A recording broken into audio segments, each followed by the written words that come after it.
So here we have two plants that are both really nice, but one of them is much more resistant to fire than the other one. First here we have a purple hopseed bush. It will get tall, it provides great screening. It has lovely colors, but as you can see, the leaves are quite thin, they're almost papery, and it will catch fire quite easily compared to something like this. This is Calandrinia. It's a succulent that gets hot pink flowers. It loves full sun and it'll stay low and close to the ground. It doesn't develop dry, dead leaves in the center, and it's much more fire resistant than the purple hopseed bush. So ignition resistant plants don't have to be dry, boring, or ugly. They can be quite colorful. These are all plants that do really well in the shade that are also quite fire resistant. This is a nice Acorus grass, sometimes called sweet flag grass.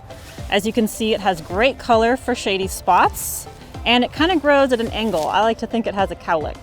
Another fun option for shady spots, or maybe just morning sun spots and afternoon shade spots, would be this black lace sambucus plant.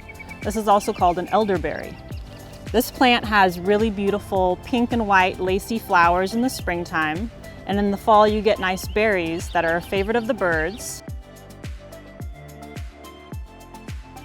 When it comes to trees, they're not all created equal. Some trees are much more resistant to fire than others. Here we have a nice kumquat tree. It's a member of the citrus family, just like mandarins, oranges, and lemons.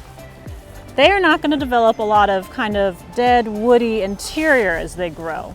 They're going to have a nice open structure. They also have leaves that are quite succulent and full of moisture. Over here, we have a spruce tree. These are beautiful, but anyone who's ever burned an old Christmas tree knows that these things catch on fire really easily. As these grow, the plant is only going to keep the outside that's touching the sun alive. Any leaf that's hidden inside with shade is actually going to die. So inside here you can see we're well on our way to having a bunch of dead leaves that would just catch on fire so easily. So when you go to plant, you want to think about creating islands with space in between your planting zones. A plant like this is going to grow 7 to 10 feet tall. It's going to fill in this whole space.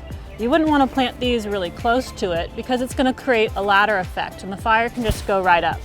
You want to give your plants a lot of space. All the tags on your plants are going to say actually the space they need to grow. Take that into consideration when you plant them. Hopefully by now you know what a good fire-resistant plant looks like.